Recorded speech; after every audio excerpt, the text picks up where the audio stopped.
konstitusyon. Ito ano to, laban to sa mga existing na batas. Alarming yan kasi gusto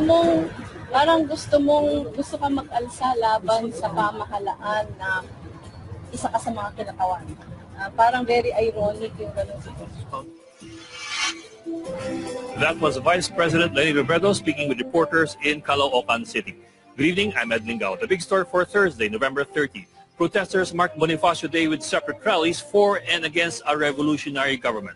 VP Robredo raises concerns over the president's earlier idea, but the president says it would be a last resort.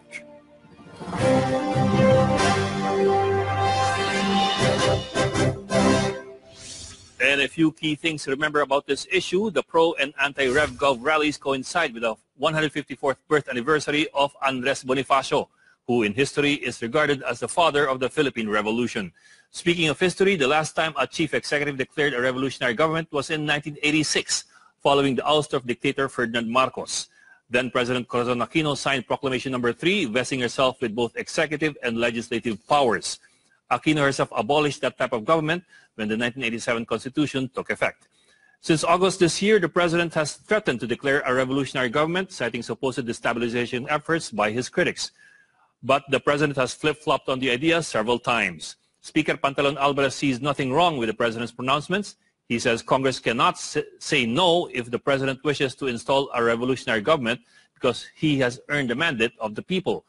But critics warn a revolutionary government may be the first step towards a dictatorship. But while the president's supporters are all fired up with the thought of a revolutionary government, the president himself has thrown cold water on the idea. Maricel Halili with the details. On the 154th anniversary of the father of the Philippine Revolution, supporters of President Duterte trooped to Menjola to ask him to declare a revolution of his own. It was the president who first floated the idea of revolutionary government to counter what he claimed was a destabilization plot against him. His supporters have since taken up his idea. But yesterday, the president decided to put on the brakes. Only when the Republic of the Philippines is dying, then siguro, or other than that, ano lang yan sila, that's for draw publicity. Yung taken out of context, sinabi, the predicate to us kung tataob na ang bayan. President Duterte says he himself is hoping that it will never come to that. I hope there will never be a time that they will be compelled to call for it. Ako basta abogado and we follow the Constitution. Just a few kilometers from the group calling for a revolutionary government, another group was staging its own counter-rally. Oppositors to a revolutionary government were joined by the president's former Social Welfare Secretary, Judy Caguiwalo. The anti-Rev Gov demonstrators even burned an effigy of President Duterte. Hindi maging sagot ang tinatawag na revolutionary government na alam naman natin ay diktadura. Alisin ang konstitusyon, alisin ang kongreso. Balik tayo sa panahon ni Marcos. Hindi matatapos ang gulo hanggang walang lupa ang magsasaka. Hindi matatapos ang mga gulo hanggang walang trabaho ang mga manggagawa o kung meron man contractual sila. Despite the assurance from the president, Vice President Leni Robredo says she is concerned with all this talk of a Rev Gov. Kasi pag sinabi kasing revolutionary government, gusto mong isang tabi yung konstitusyon. Ito ano to, laban to sa mga existing na batas. Robredo is also alarmed by reports that a number of government officials support the call for the declaration of revolutionary government. Alarming yan kasi gusto ka mag-alsa laban sa pamahalaan na isa ka sa mga kinatawan. Parang very ironic yung ganun sitwasyon. Robredo's Liberal Party also spoke against the idea, saying it cheapens the sacrifices of our national heroes. The LP also says a revolutionary government is not an option under the 1987 Constitution and asked the government to clarify the matter, something that presidential spokesperson Rody Duterte was quick to do. Wala pong revolutionary government. Tapusin na po natin ang usaping revolutionary government. Move on na po tayo sa oposisyon. Mahanap na kayo ng ibang issue. Roque also said that while he respects the opinion of the Vice President, he also respects the personal decision of any government official to support the call for a revolution. Marisol Halili, Bloomberg TV, Philippines. To talk more about this whole issue, let me bring in Professor Alfred Sureta. He's the Director of Special Governance Program of the University of Makati. Sir, thank you for joining us in the big story. Thank you, Happy. Sir, first of all this talk about a revolutionary government, why would any administration declare a revolutionary government? Well, first off, let's go to try to define what is a revolutionary government.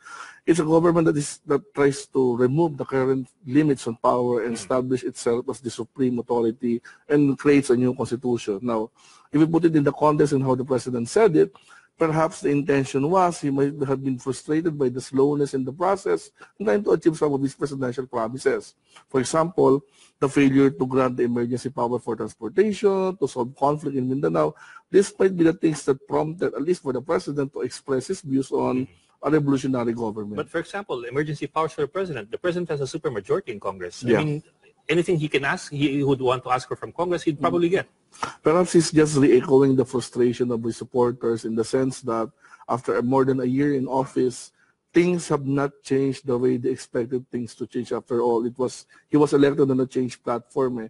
And we know how congressional politics work, the delay and bargaining still happens. So even though he enjoys majority in the House, the Senate is a whole different thing. That's where the difficulty lies. You'd be talking about a complete overhaul of everything. Yeah, an overthrow of the current system. But well, I don't know if it's even the right question, because of course it would be extra constitutional. Can it be done legally?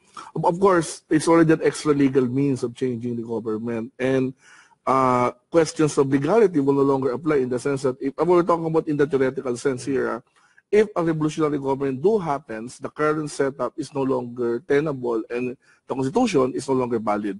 In a way that, as you mentioned in the earlier introduction of the program, when Cory Aquino took over in 1986, the 1972 Constitution was no longer operational until such a time that she allowed for 87 to take over. But in that case, you were talking about the ouster of another administration. That's true. In this case, potentially you're looking at the existing leadership. Removing the limits, ousting the legal as limits of power. Yeah. Sir, okay. Of course, the president says that this is all, I suppose, theoretical and that this will be the last resort. But bearing in mind the public's temper right now and the president's, the support for the president in, for example, Congress, what kind of reactions are we looking at if ever this happens? If ever going to measure it, right, as of this moment, we have seen how people went to the rally this morning and there's very what they call this, not a very active response for the call for a revolutionary government. Some of the movers wanted to include the concept of federalism as part of the revolutionary government, which actually confuses the idea of the administration that pushed for actual general political reform. So I think it doesn't help the administration or its allies if such talk keeps on popping up. And in fact, we're in the midst of trying to inform the people about federalism, about political reform. I think that's not helpful. But the idea first came from the president, and he keeps bringing it up. Yeah, that is indeed is true. However, I would also say that members of the administration are also serious in pushing for its legislative agenda. At the same time, we also hear that the presidential spokesperson have denied that such talk would actually materialize. Although the president did say, as mentioned in your brief later on, that he was looking at it as a last resort. I don't think, seriously would be doing it. But looking again at the numbers this morning of the pro-RevGov rally, but in the end, you don't really need numbers or public support for RevGov of sorts. I suppose what you would need would be the support of the military. But of course, we know the sentiments of the military as early as last month. The secretary, even the former chief of staff, have made statements to the effect that they will abide by the Constitution and they will not tolerate any form of extra Constitution. And it speaks for the professionalism of our armed forces. So I don't think there is such support right now. What about the international community? How would the international community and foreign investors as well look at something like this if it does happen? Well, of course, if there is any comparative example, you have experiences in Southeast Asia before when sudden change in foreign government would create instability and, of course, negative outlook for our economic growth. Of course, they always look for consistency. Yeah, that's one thing. Sir, so in the next few months, are we saying that we have nothing to fear? Of course, it's December, so we're back after this all of this talk of revolutionary government.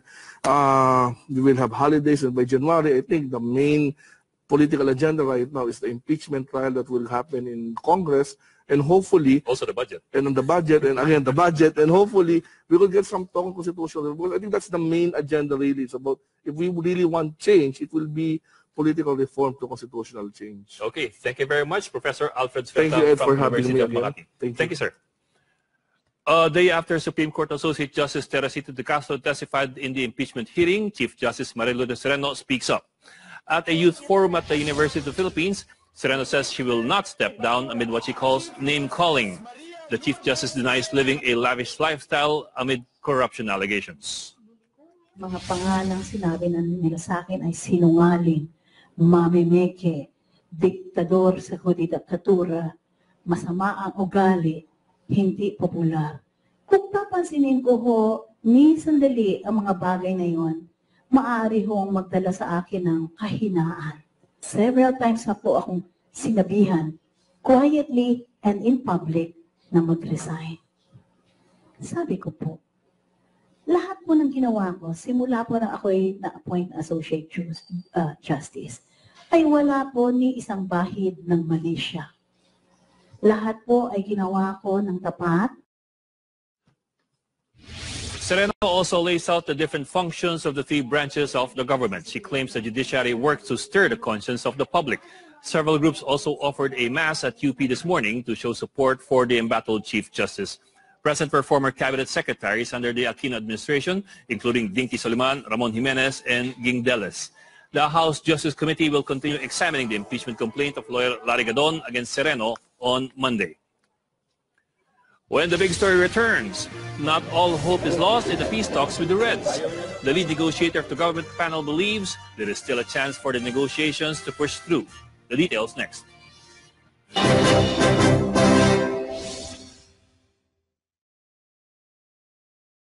Kung ano yung implikasyon ng pagdeklara ng revolutionary government.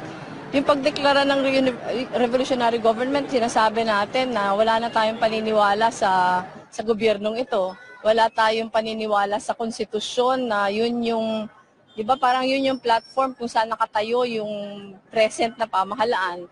Halimbawa kami ni Pangulong Duterte, pareho kami na-elect using the 1987 Constitution. Kaya nakaka-alarma kung mga kinatawan ng pamahalaan mismo yung nagsusulong nito. Kasi gusto sabihin, yung plataforma kung saan parang nag-ascend ka sa responsibilidad mo ngayon, sinasabi mong, parang in effect sinasabi mo, hindi ka na dito naniniwala at gusto mong umalsa laban dito.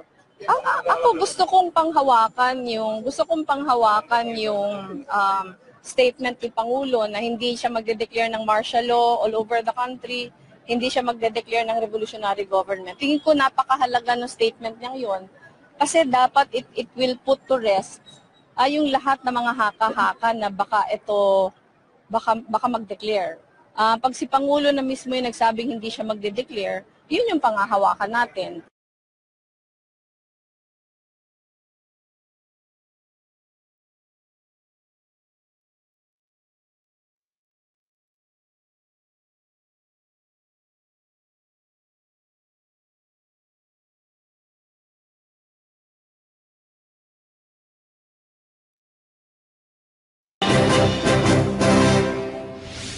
This is the big story.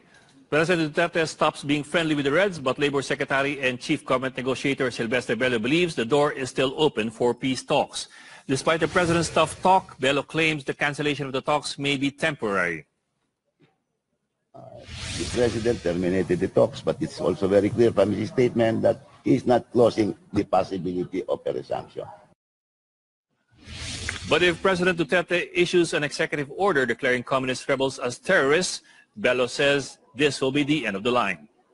Pagka mangyayari yon, then talagang end of everything na yan. Kasi alam mo naman that we cannot negotiate with the terrorists. The 2018 national budget has passed the Senate, but it is not smooth sailing so far. Lawmakers from both the House and the Senate are questioning why 50 billion pesos was cut from the public works budget. One of those who were not pleased at the bicameral meeting today was Senator Cynthia Villar, mother of the Public Works Secretary, Mark Villar. The senator insisted the budget cut would affect several projects, including the Villars in Las Piñas. Senator Panfilo Lacson explained he proposed the cut since the right-of-way issues were not resolved. He also wanted to cut another 18 billion pesos from the Public Works Department and transfer it to PIDEA, to teachers, and to feeding programs. The Senate also transferred 900 million pesos from the Oplan Double Barrel of the PNP, 500 million pesos from the Masa Masid program of the local government's department, and move it to the housing for soldiers and policemen. In the end, both chambers decided to allot more time to reconcile the differences in the budget. As far as the House is concerned, we approve. Kasi suportado kami dito sa Build program ng Presidente. Ang version ng Senate, kinat nila. So hindi sila suportado sa programa na Build ng Presidente. Nakita ko rin meron sa Las Piñas nung ko lang nakita. Kasi hindi ko naman kasi ma-imagine na makakat kami a very worthy project naman. Wala naman kaming problema. So nung tingnan ko, meron din pala sa amin. Kaya ako na-concern. So ngayon, I know how they feel. Kasi kung wala namang problema, bakit hindi ipapatuloy ang project? Actually, maraming resistance. No? Ang daming ang kumakausap na tinamaan yung mga projects nila. Ang sabi ko, hindi ko naman alam na projects niyo. Malay ko ba? Alam ko naman, wala na talagang pork. So, yun ang naging mga issues ngayon. And that wraps up today's big story. I'm Ed Lingao. Please do not forget to follow Bloomberg TV Philippines on Facebook. Good evening.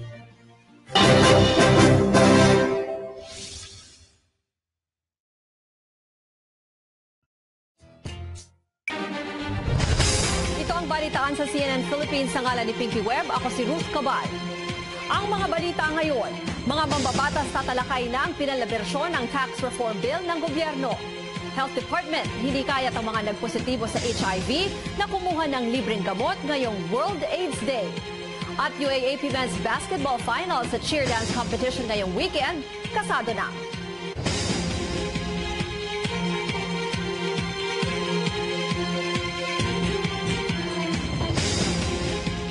Magandang tanghali. Asahan na ang bababang income tax para sa mahigit 7 milyong empleyado. Yan ay kung maisasabata sa mga reforma sa pagbubuwis na sinusulong ng gobyerno. Tatalakay mamayang hapon ng Bicameral Conference Committee ang Tax Reform for Acceleration and Inclusion Bill para mapagtugma ang mga pagkakaiba sa bersyon ng Senado at Kamara. Pinibigyan ito ng tax exemption ang mga empleyado pati mga self-employed na kumikita ng 250,000 pesos kada taon.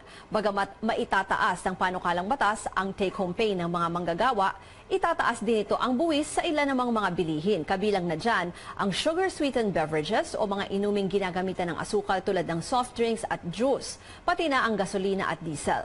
Kasama din sa panukala ang pagtataas ng buwis sa mga kotse at pabahay. Unang bahagi lamang ito ng kabuuang tax package ng gobyerno na naglalayong makalikom ng aabot sa 130 billion pesos. Sinimula ng talakayin ng isa pang Bicameral Conference Committee ang panukalang 2018 budget. Isa sa mga mainit na pinag-usapan ng mga mambabatas ay ang pagtapyas ng Senado ng 50 billion pesos sa pondo ng DPWH para ilipat sa ibang proyekto. Narito ang ulat ni Joyce Ilas. Sa unang paghaharap ng Bicameral Conference Committee para talakayin ang pagkakaiba sa bersyon ng 2018 budget ng Senado at Kamara, tinalakay nila ang pagbawas ng Senado ng 50 billion pesos sa pondo ng Department of Public Works and Highways. Ayon kay Senador Panfilo Lacson na nagtulak ng pagkaltas, marami raw sa mga proyekto ng DPWH ang hindi maipatupad dahil sa problema sa right-of-way. Diba ang lalaki ng underspending? Ang main culprit doon, yung mga unresolved ROWs na pinondohan na kagad natin yung civil works and yet hindi pa nare-resolve yung issue ng right-of-way. Gagamitin sana ng DPWH ang 50 billion pesos na ito para pondohan ang mga kalsada, tulay at flood control projects sa iba't ibang bahagi ng bansa. Ayon kay Lacson, inilipat ang pondong ito para taasan ang mga pondo ng Philippine Drug Enforcement Agency, feeding program ng DSWD, chalk allowance para sa mga guro, at para sa pagpapatupad ng National ID System. Hindi naman ikinatuwa ng ilang kapwa senador ni Lacson ang naging pagbawas sa pondo ng DPWH. Naniniwala si Senador Cynthia Villar na hindi makatarungan ang pagbawas ng 50 billion pesos sa pondo ng DPWH. Inamin niya na kabilang sa maapektuhan ay isang kalsada sa Las Piñas na kung saan dati siyang district representative. I-discuss ulit kung sino talaga yung may right of way problem at sino yung wala. Kasi wala naman kami right of way problem, ba't tatanggalin yung project namin? Ikinagulat rin ng mga kongresista ang malaking tapyas sa pondo ng DPWH. Ayon kay House Appropriations Committee Chairman Carlo Nograles, nakakabahala raw ito. Ang balita sa akin, some of these projects are projects that are continuing projects. So yun ang sinasabi ko. Kung continuing projects yan, ano yan? Ibig sabihin ba, hindi na natin ipagpatuloy yung proyekto na yon at hayaan na lang natin nakatiwangwang ang project? Pero handa naman daw si Lacson na ibalik ang pondo ng DPWH kung maipapaliwanag nito na wala namang right-of-way issue ang mga proyekto na paggagastusan ng pondo. Actually, maraming resistance. No? Ang daming ang kumakausap na tinamaan yung mga projects nila. Ang sabi ko, hindi ko naman alam na projects niyo. Malay ko ba? Alam ko naman, wala na talagang pork. Samantala, sinabi naman ni Nograles na pag-aaralan pa ng House panel kung i-realign nila ang 900 million peso budget para sa Oplan Double Barrel ng PNP at ang 500 million peso budget para sa Anti-Illegal Drugs at Anti-Criminality Program ng DILG. Inilipat kasi ng Senado ang mga pondong ito sa programang pabahay para sa mga pulis at militar matapos itigil ni Pangulong Duterte ang parte ng PNP sa drug war. Inaasahang maaayos ng Bicameral Conference Committee ang pagkakaiba ng dalawang bersyon sa lalong madaling panahon para maratipika ito bago mag-adjourn ang Kongreso sa December 13. Joyce Ila, CNN Philippines. Kapapasok lang po na balita, pansamantalang inihinto ng gobyerno ang dengue vaccination program. Ito'y matapos i-anunsyo ng pharmaceutical company na gumagawa ng gov't na posibleng may masamang epekto ang nasabing dengue vaccine. Ang kabuang detalye maya-maya lamang mula sa aming correspondent na si Jace Ila. Siya po ang tumutok doon sa press con ng DOH. Sino walang switcher? Pagbalik, take 4.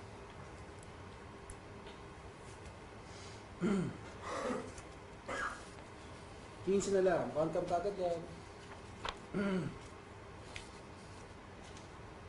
Last 10. Ready? 7, 5, 4, 3, 2, Kayo'y nanonood ng balitaan, ilang militante at baka kaliwang grupo ang nagsagawa ng kilos protesta kahapon. Tinutuligsa nila ang administrasyon ni Pangulong Rodrigo Duterte, lalo na ang pagtigil umano sa usapang pangkapayapaan at mas matinding opensiba laban sa mga komunistang rebelde. Una silang nagtipon-tipon sa liwasang Bonifacio, binatikos nila ang pamahalaan dahil sa umano'y plano na pag-phase out ng mga jeep, paglabag sa karapatang pantao at umano'y pagiging diktador ng Pangulo. Ang revolusyon ni Bonifacio ay ang kalayaan ng higit na nakararaming mamamayan na binubuo ng uring anak pawis, manggagawang magsasaka at maralikan ng ating bayan. Ang revolusyon ni Duterte sa kabilang banda ay revolusyon ng ilang mga elitista na mga Panginong may lupa at mga dayuhang kampangyarihan. Samantalang nagtipon-tipon din ang mga taga-suporta naman ng Pangulo. Naniniwala sila na lahat ng kapangyarihan ay dapat ibigay kay Pangulong Duterte para maisakatuparan ang kanyang mga plano.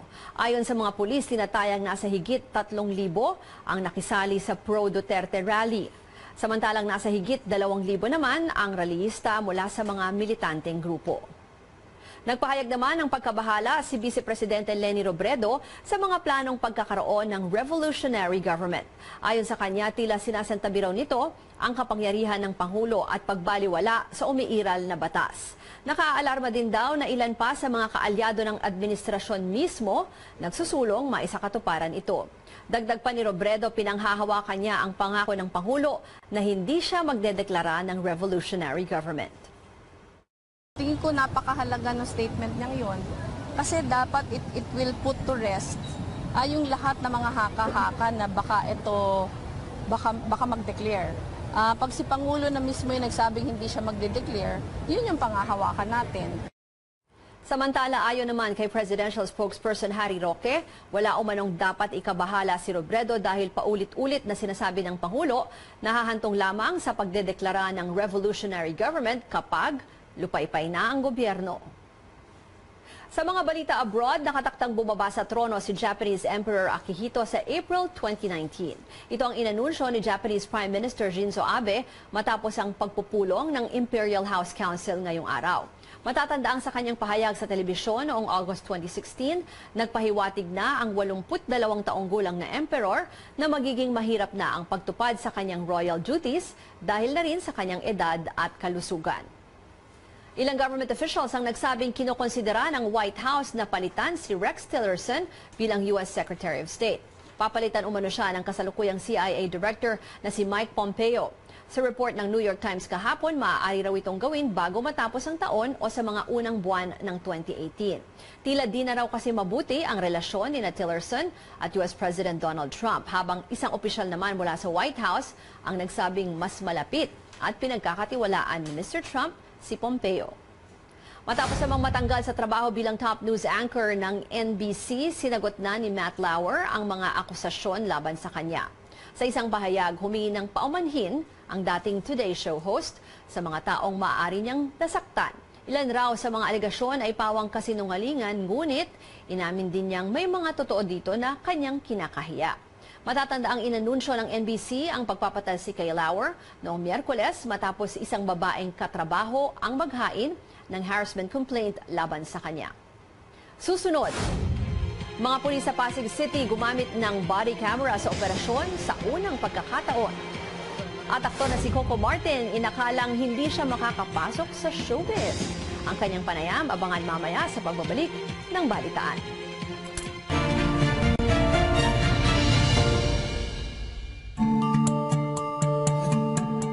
Filipinos may pride themselves to be advanced in many things.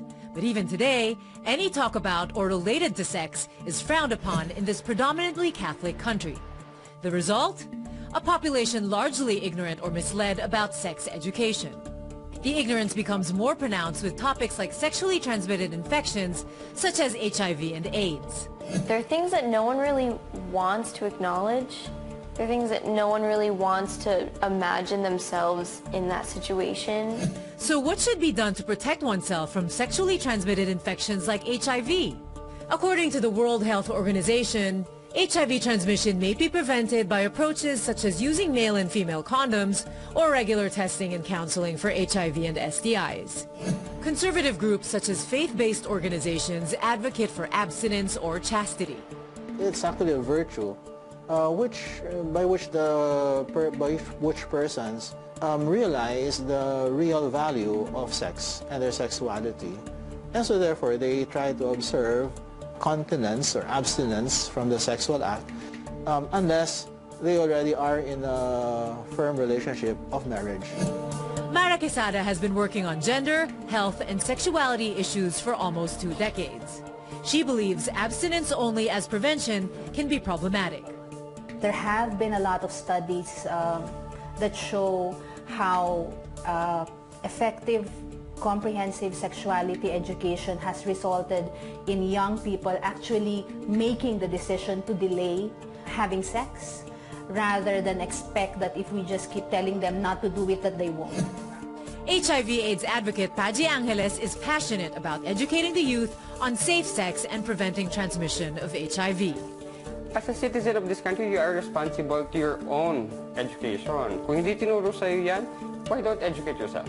The country also has many centers for testing and treatment. For those who are uncomfortable about visiting public centers, there are community-based screenings or CBS, where a trained health professional can conduct the tests at your convenience, in confidence and at no cost. A rapid test lang ang ginagawa natin. After 15 minutes, Jethro shows me the test kits showing the appearance of one line. Ibig sabihin, non-reactive yung result. Which means kung i-confirm natin to it's negative. It takes about 3 to 6 months for HIV to get detected in the bloodstream. Regular testing is recommended every 6 months for people who are sexually active. Achieve has been lobbying to amend the AIDS law to bring down the age of consent for access to HIV-related services such as testing. It's still a long, hard journey for HIV and AIDS advocates, but the horizon looks more hopeful. Mitzi Borromeo, CNN Philippines.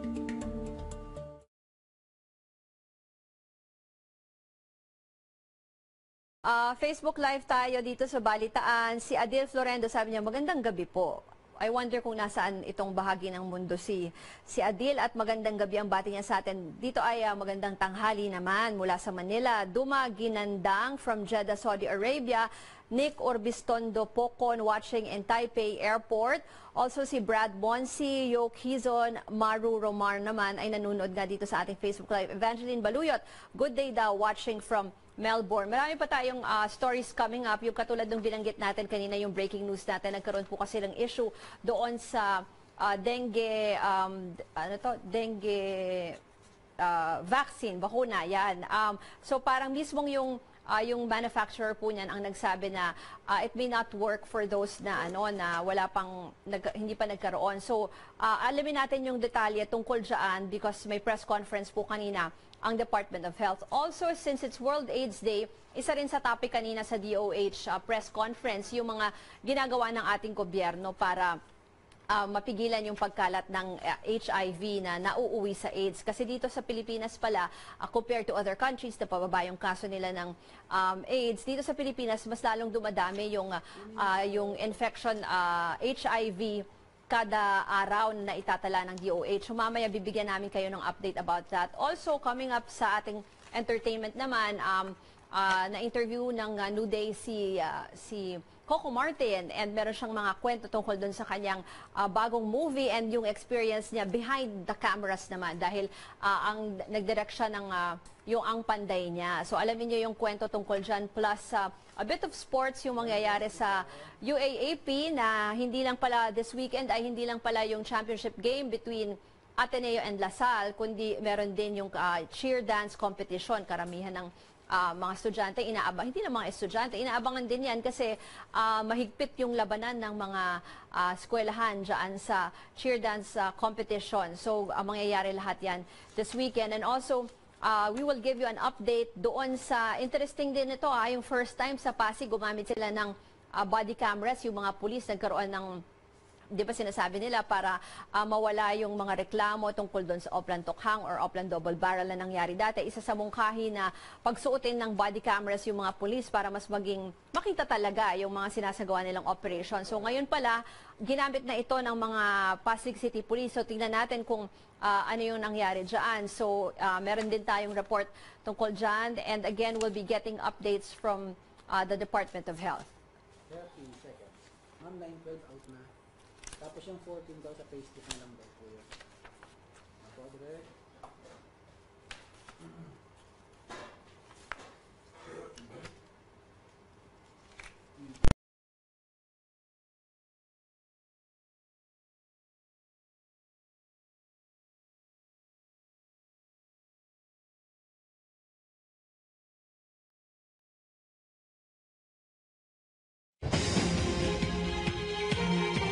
Pansamantalang inihinto ng gobyerno ang dengue vaccination program. Ito ay matapos i-anunsyo ng pharmaceutical company na gumagawa ng Dengvaxia na posibleng may masamang epekto ang nasabing dengue vaccine.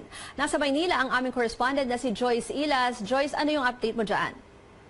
Tama yan, Ruth. Itinigil na nga raw ng Department of Health ang dengue vaccination program nito. Ang pagbibigay ng dengue vaccine na Dengvaxia habang nire-review at nagpo-consult pa raw sila sa mga eksperto, key stakeholders at sa World Health Organization.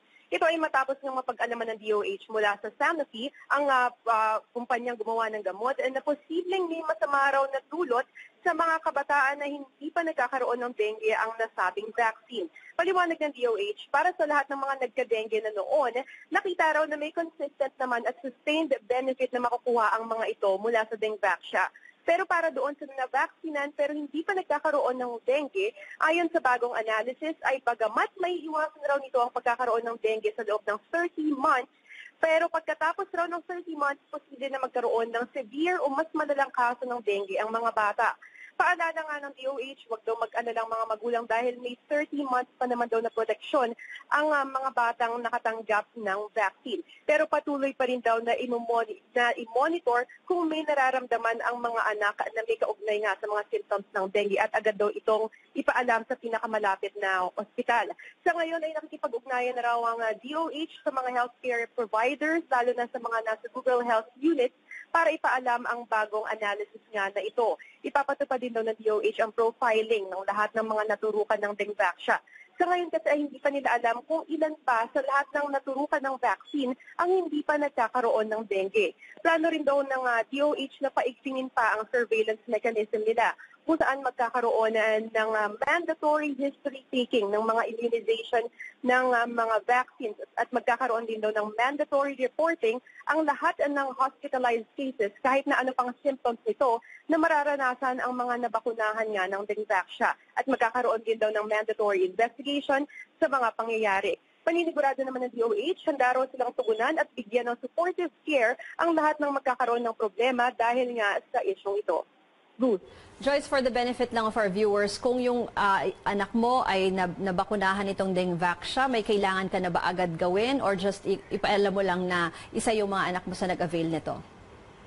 Sa ngayon, Ruth, ang sinasabi ng DOH ay i-monitor lang daw muna ang kondisyon ng inyong anak, kung ano mga symptoms ang maramdaman nito, ay saka daw agad ipaalam sa pinakamalapit ng healthcare provider kung ano nga ang nangyari sa mga anak. Uulit lang ng DOH, huwag daw mag-alala dahil meron naman daw proteksyon na sa loob ng 30 months ang mga bata. Sa ngayon ay inaayos pa nga daw nila ang mga susunod nilang hakbang, pero paninigurado ng DOH, bibigyan nila ng sapat na tulong ang lahat ng mga ngailangan nito sa mga susunod na araw. Joyce, huli na lang, World AIDS Day ngayon. Anong paalala ng DOH? Tama yan na World AIDS Day nga raw ngayon at ayon nga sa DOH, mas dumarami raw. Patuloy na dumarami ang kaso ng HIV positive dito sa ating bansa. Ngayong taon daw ay 33 na tao ang nadadiagnose na positibo sa HIV araw-araw kumpara sa 26 noong nakaraang taon. At inaasahan nila posible raw dumoble itong bilang na ito sa mga susunod na taon. Dahil dito, pinapaalala ng DOH na magpa-test daw ang sino man na lumalahok sa mga risky behavior. Magpa-test daw sila para malaman kung ano ang kanilang sitwasyon at upang maiwasan na ang pagkalat ng sakit na ito sa ibang tao. Sa ngayon daw ay may halos 200 social hygiene clinics sa buong bansa na nagbibigay ng libreng HIV testing.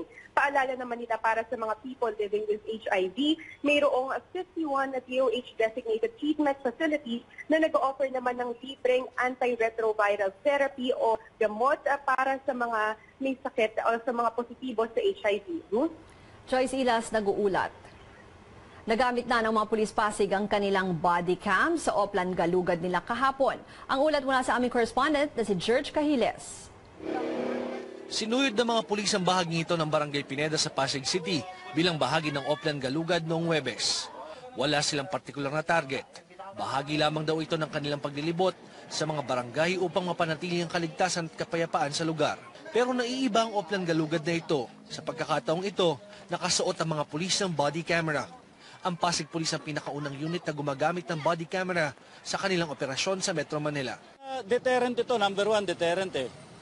Kasi kung may mga taong gustong gumawa ng masama, lalo na during checkpoint or during any operation, merong tao na gagawa ng masama or action sa pulis natin, alam niya recorded siya.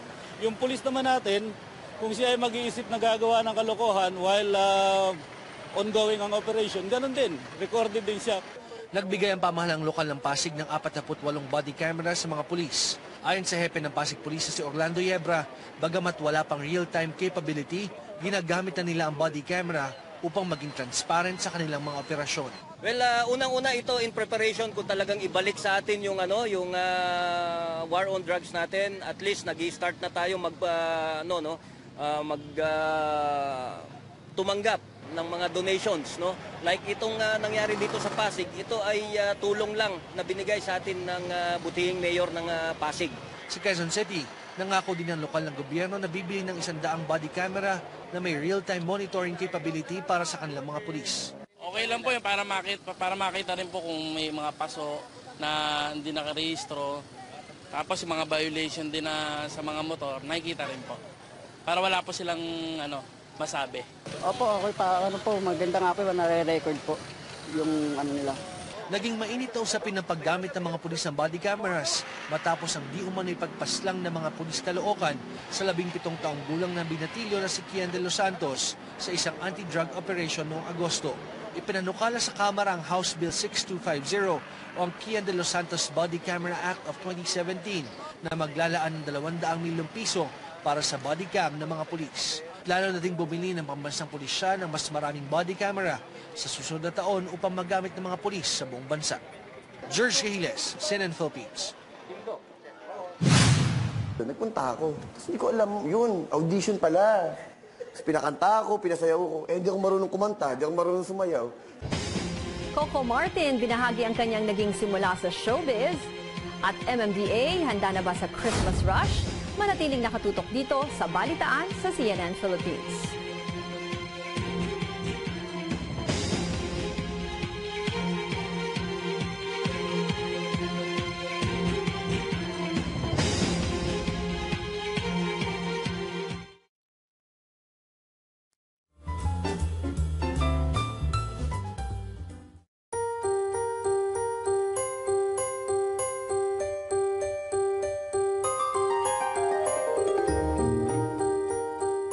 As a child, I love making items with my hands. And so on this episode of Shopping for the Holidays, I go around the metro and take a look at how these specialty stores have evolved. And I also get to speak with creative individuals who have found inspiration in them to pursue their passion.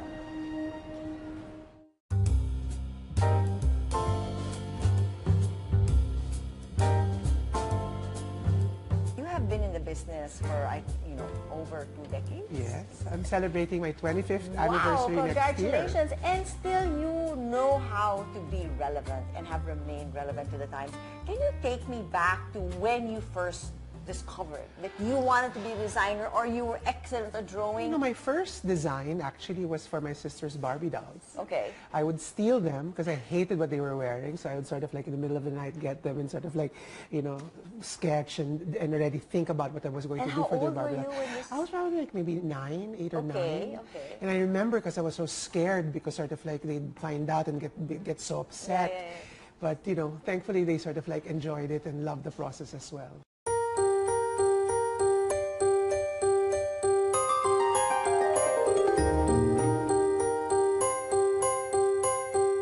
Currently write for the Philippine Star. Yes. You have a column. Now, do you have a recollection of the first time you started to write? My first memory of writing was actually a gift from Santa. I think I was 4 or 5, and I remember rushing to our front door and I saw a huge item wrapped for me. My brother and sister got their dream toys. When I opened mine, it was a study table. Okay. So I got the message, but I fell in love with it. I would sit there, and I guess that's how I first fell in love with writing. What is it about writing that you love so much? I don't know. I think it's an outlet for my excess energy or a way to release creativity because growing up, I really loved reading and I get to express myself when I write. Thanks so much for watching and have a very Merry Christmas.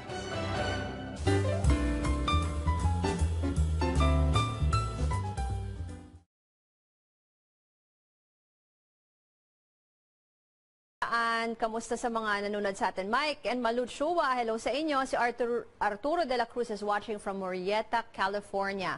Si Marky Tejada naman ay nagko-comment din tungkol dun sa mga political stories natin. Edita San Antonio watching from UAE. Ronaldo Paulino, Arturo de la Cruz, Joel Bumagat, Jake San Caligid, good morning daw. At sabi ni Dexter Lacunsay, sana daw laging may ganito kaya nakaka-update daw sila from Saudi Arabia. Lagi po may ganito, Monday to Friday, may Facebook Live po ang Balitaan and even other shows of CNN Philippines. So, panoorin nyo lang po ito.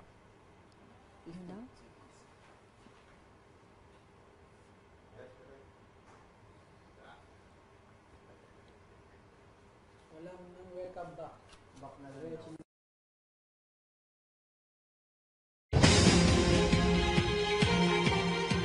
ngayon ang unang araw ng Disyembre, kaya naman asahan na ang mas matinding traffic. Kaugnay niya, NDA spokesperson Celine Pialogo. Kamusta po, Celine? Yes, Ms. Ruth.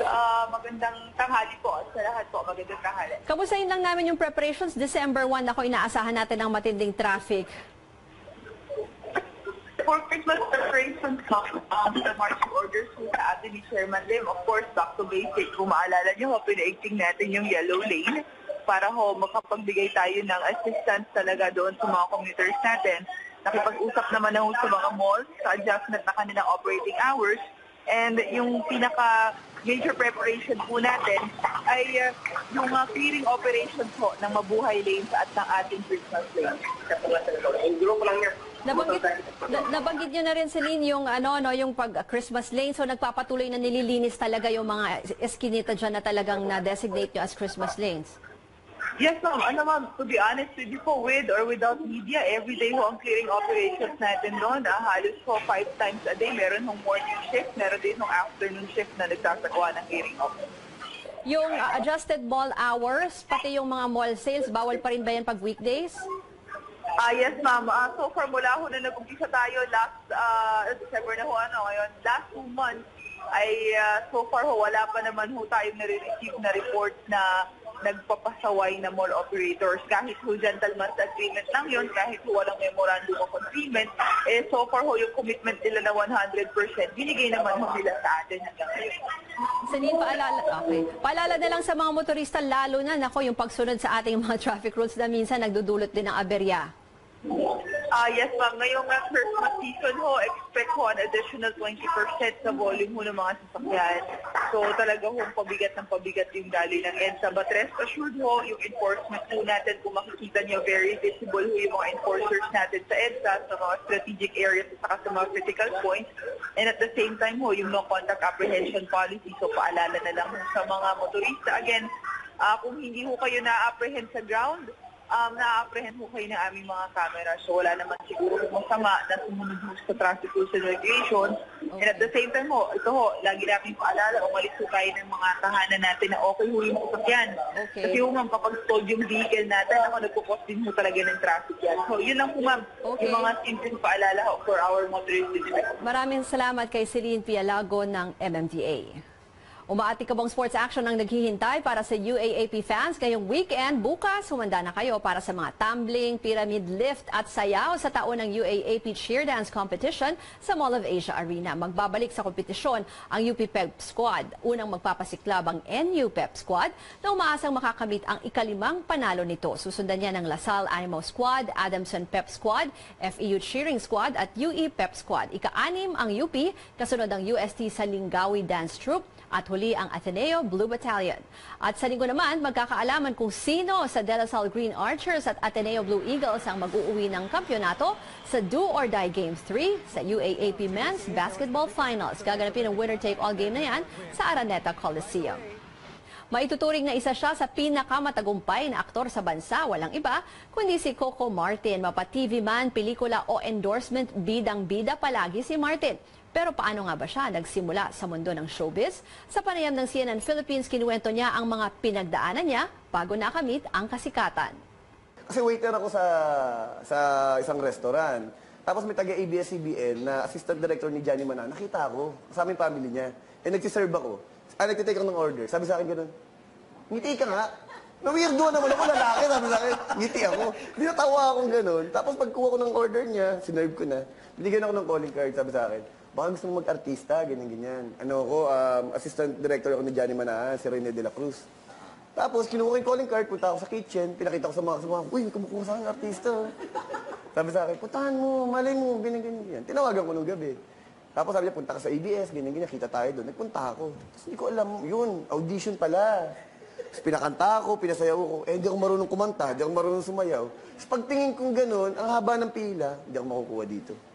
Kasi yung tatangkad ang puputay, ang gugwapo. Ako mukha akong, dugyutin ako wala ako talagang wala talaga akong dating Tapos sabi ko, nandito na ako, di gawin ko. Tapos ang pinakakanta, pinasasayaw na ako. Naiiyak ako, pero siyempre, parang sayang naman pamasahe ko. Ginawa ko na. Kung ano, nagagano-gano lang ako. Hanggang ngayon, yung parang ginasayaw ako. At yan ang kabuuan ng balitaan ngayong Biyernes, December 1, 2017. Sa ngalan ni Pinky Web, ako si Ruth Cabal. Hanggang sa Lunes, magandang tanghali.